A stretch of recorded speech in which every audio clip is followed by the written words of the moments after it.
Two-Phase Video Production. So, to do the punch designs in here, we take a punch, a mallet, and a chisel for the longer lines. So, let's...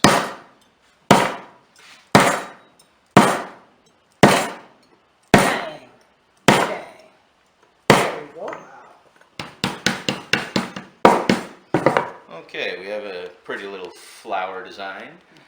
A nice little decoration. It's also a toy. These things are important. Whoa. No, that was fun. I'm going to do it again. Huh. Why didn't it go? Well, it has to do, again, with the shape the metal's in.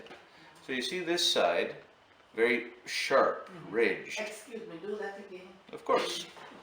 Here we go. The smooth side spins.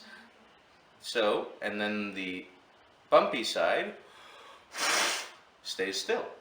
So, when you press the metal through with the chisel, it's going to cause those ridges that deflect and disperse airflow.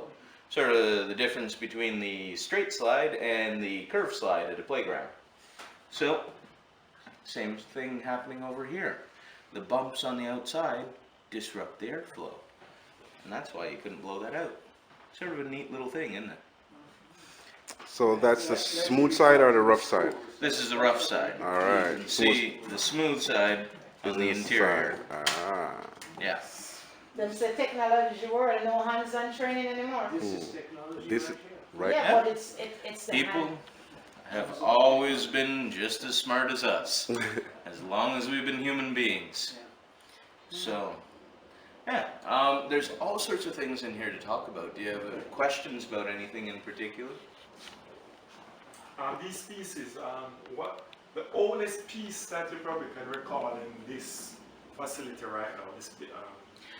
In here we're old, right? In this shop. in this shop we're probably looking at the oldest around 150 years. The oldest item in the entire village is actually in the harness shop a little ways down this road. It's a set of bells that the oldest bell on the strap is from the 1630s. I mean the 1600s. Yeah, but most of the things in the village are about 150 years old. So, but around the middle of the 1800s. So basically, they call this pioneer village. Is obviously a historical place, right? So, originally this land was a farm that was owned by a set of immigrants from, well, their family originally coming to North America was from Germany. They first immigrated to Pennsylvania and then came north to Canada. And so we have several buildings that are original to this site from the period when it was a farm. For instance, the grain barn right there, and just out of sight down the hill behind it is what we so uninventively call first house and second house. Guess which order they were built in.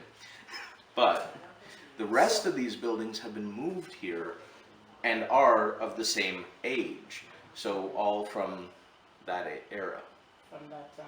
So Yeah. what was there before it became the pioneer village? You would have no idea. Well, the Stong family, who settled this as a farm, actually continued to live here right up until the 1950s. The Stone family? Yes. Where does the Stone family come from? The Stong families were the ones, the Pennsylvania Germans that I was talking about. Okay. Okay. So Stone. that was several generations later, but they were still on this land at that point in time. Then Hurricane Hazel came through and wiped out a huge amount of housing in Toronto.